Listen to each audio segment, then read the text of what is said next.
What have you sort of learned at the intersection of God, money, and fulfillment? One must bear in mind all the time to do things honestly and correctly, and bear in mind that ethics are the forefront of integrity. Met a lot of interesting clients. What's been the most interesting client encounter? One of the most interesting people I've met, an American entrepreneur who started off with one grocery store and now is one of the richest men in America. And it's one of the greatest pleasures of my life to spend an hour or two with him. Have you met many PropTech founders? Quite a few. What are they missing? I think they're missing life.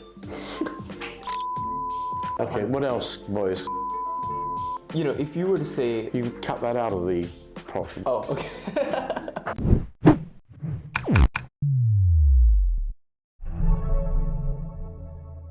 What's up, everyone? Welcome back to another episode of The Real Ones. Today, I'm joined by the one and only Gary Hersham. Gary's been named by The Guardian and Daily Mail as the best estate agent in the UK. Gary, do you believe it? What a question. Do I believe it? I have no idea whether I believe it or not. I have worked in agency for the last 42 years and have been involved in some wonderful transactions over that period of time. I enjoy what I do, and perhaps people think I'm good at what I do. I think I'm quite precise, and I think I know the residential property market, London property market, quite well. It's interesting because even people at the very top of their game sometimes tend to, wonder these things. But it's good to hear that. And what did 7-year-old Gary want to be? Play with his toys. That's what 7-year-old Gary wanted to do. Fair enough. So what's the journey been like building Beauchamp for the last 40 plus years now? Fraught, difficult, stressful, but really enjoyable. And you've obviously met some of the richest people in the world, and you've studied theology. What have you sort of learned at the intersection of God, money, and fulfillment? I think I'm sitting in front of my science master. I think ethics are the most important. One must bear in mind all the time to do things honestly and correctly, and bear in mind that ethics are the forefront of integrity. In fact, if you look at something on my wall, I don't quite know where it is. There. That one over there. Okay. I don't know if you can see it, but it tells you all about. Let me just go over there for 1 second. Act with absolute integrity. We must always deal with people fairly and squarely, and repeat the same message every single time and not vary it. Now, for example, sanctification of God's name through exemplary behaviour always is in the forefront of one's mind. Sanctification of God's name needs to be exemplary in terms of behaviour in the marketplace that everybody's in. In other words, you must live and die by your word. So your word is your bond, effectively. When I try my best to keep my word, sometimes it's not as easy as one thinks it should be, but I do my very best to keep my word. So you've obviously, met a lot of interesting clients and a lot of interesting people from all around the world in the last 40 plus years. What's been the most interesting client encounter that you can talk about, of course? It's interesting to know that the majority of the wealthy people I've come across in my life, not all of them, but I would say 99 out of 100, are extremely well read and extremely intelligent and extremely astute. Well, I'm sure that's a given. But sometimes intellect, knowledge, worldliness don't always go hand in hand with absolute wealth.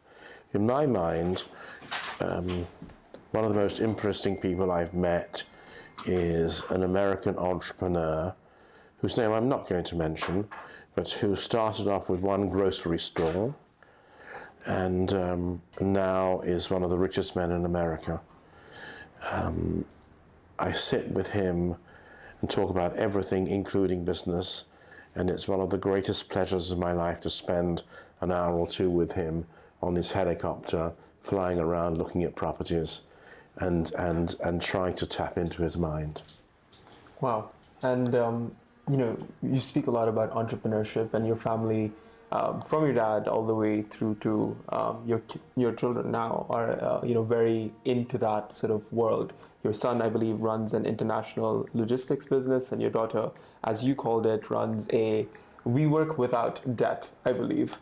Yeah, how do you know that? I've done my research. I wanted to ask you, what is something that you tell them about entrepreneurship, or what is the sort of advice that you give them? I don't think they need advice. They're both, again, the most important characteristic when one is running a business or doing business is integrity, in my opinion. Forget the bit about knowledge and everything else about the market and what you're doing. That's a given. If you're in a particular field, you have to know that field inside out.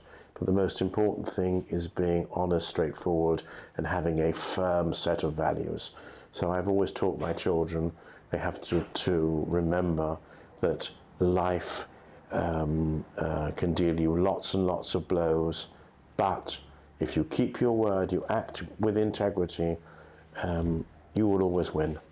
There's a lot of parents out there trying to figure out the silver bullet in terms of how to raise, all these billionaire entrepreneurs, kind of a thing. What would you say to them? Like, they're all like, sending them to all the swimming lessons, the tennis classes, every possible. I think you're right. I've noticed parents push their children to the absolute limit. My grandson, my daughter's son, I think he goes to chess classes, plays football, goes swimming, has extra lessons in maths, belongs to a football club, does Tai Chi.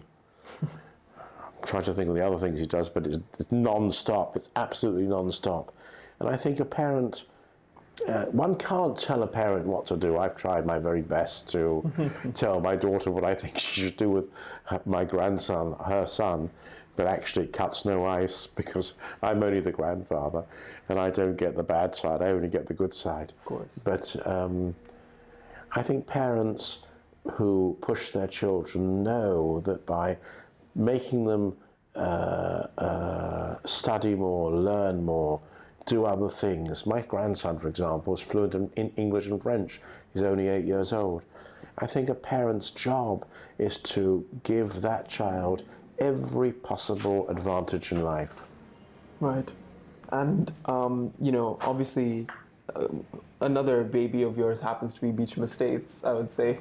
And, there is, what is Beauchamp in the next sort of 50 years? In your opinion, what would you like it to become? My managing director is sitting over there. Mm-hmm. His name is Jeremy G, and I'm sure he'd be happier to answer that question than I would.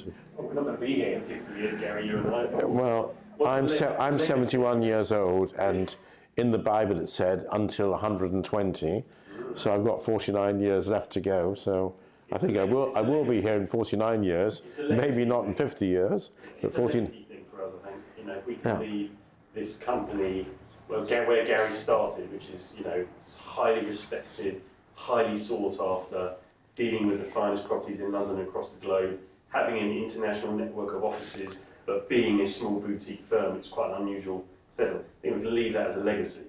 That's really it. To where we are now and how we're respected and understood, that for the future would be great. But because the world's changing, agencies changing, we're traditionalists, we like to try and stay the same.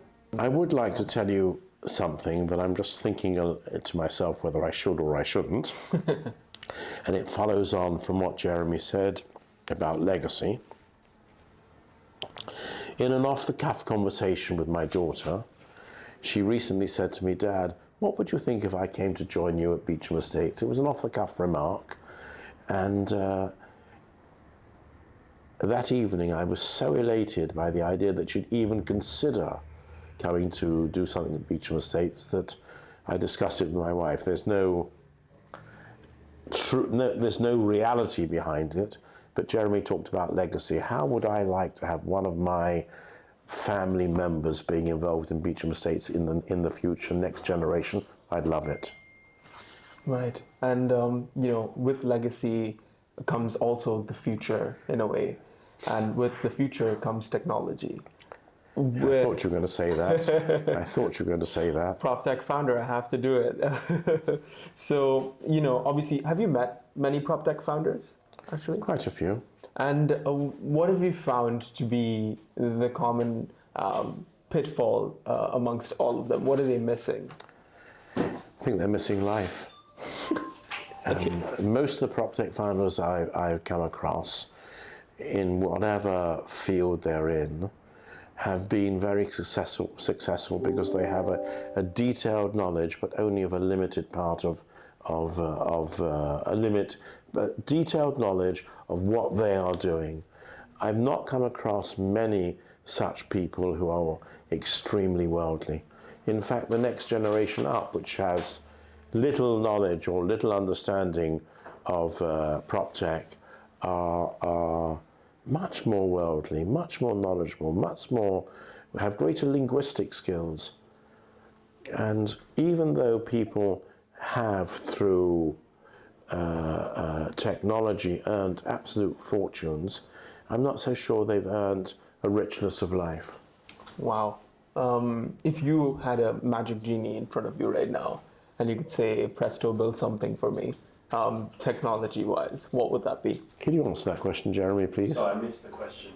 If you had a genie in front of you today, and you could ask them to build anything technology-oriented, what would that be? Remember, we're old generation, we wouldn't know. We don't. Well, technology. Well, the time machine would be great. That would be perfect.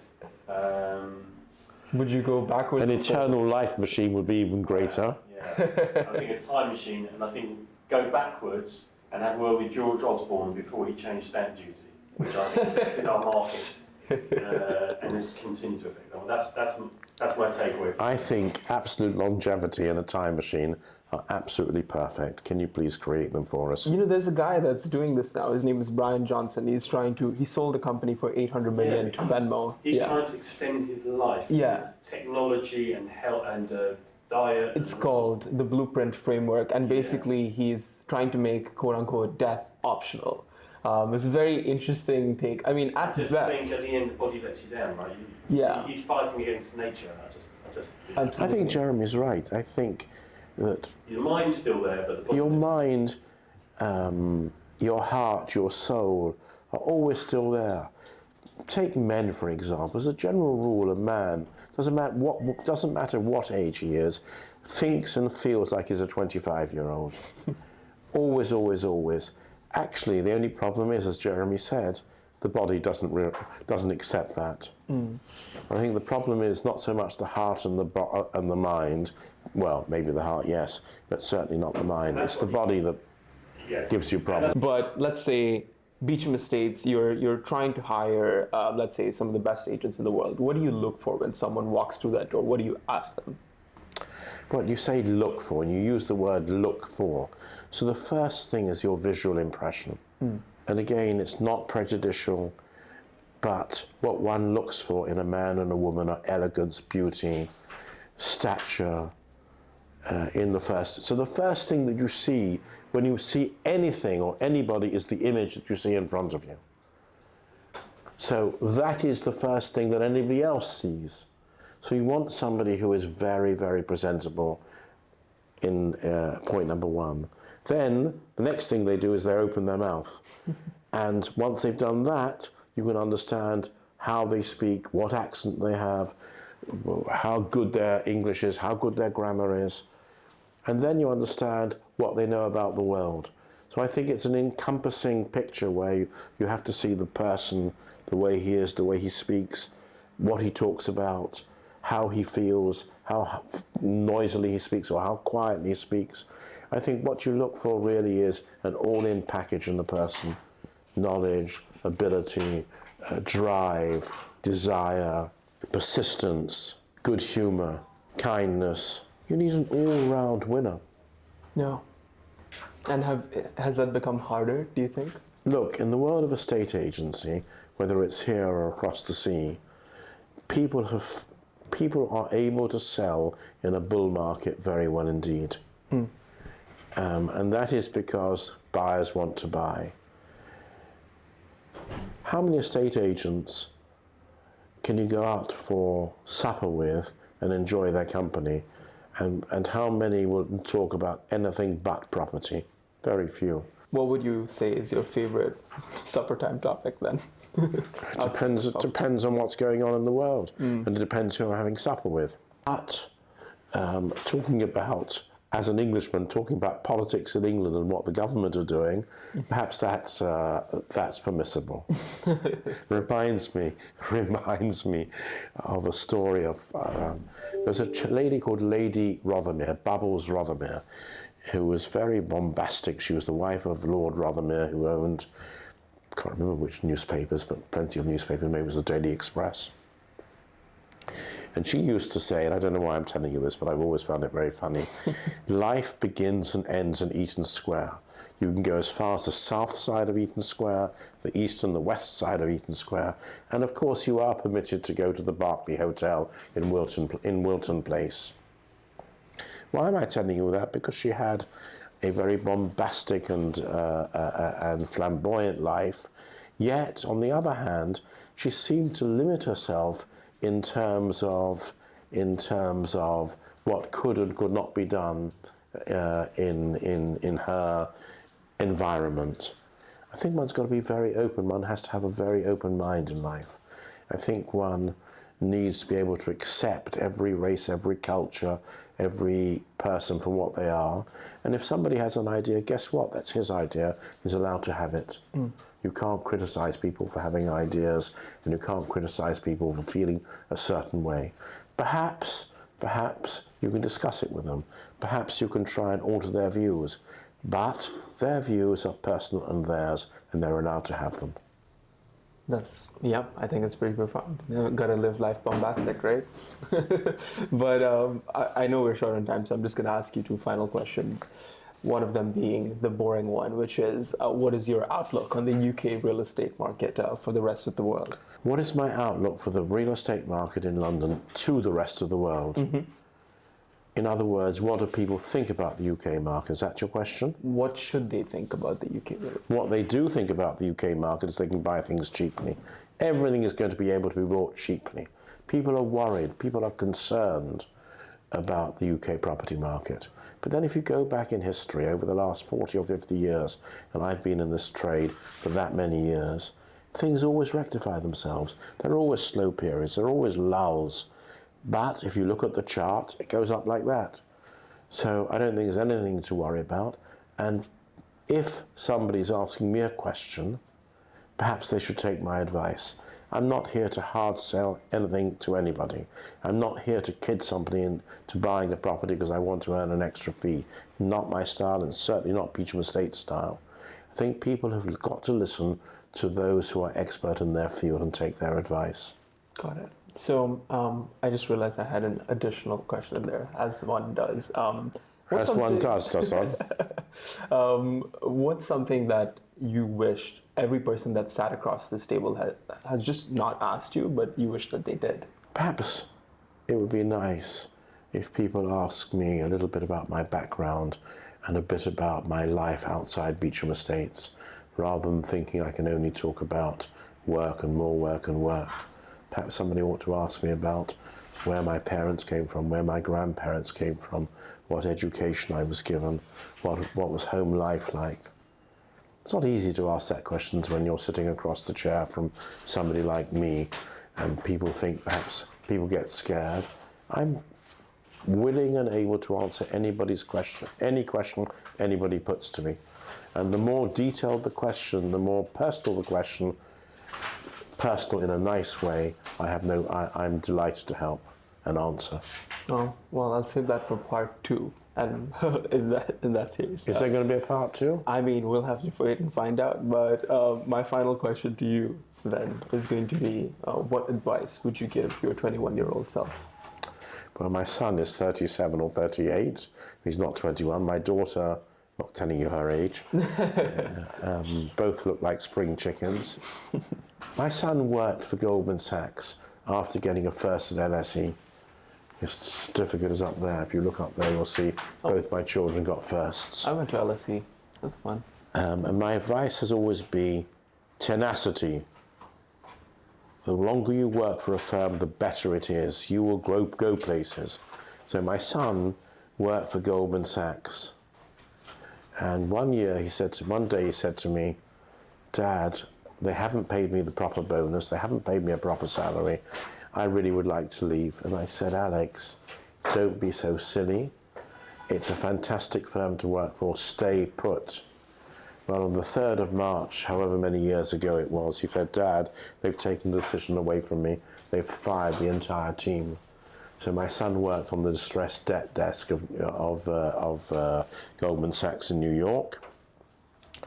And on one Friday, the 3rd of March, I don't know which year it is, I can't remember, but I do remember it was the 3rd of March, they dismissed 13 boys.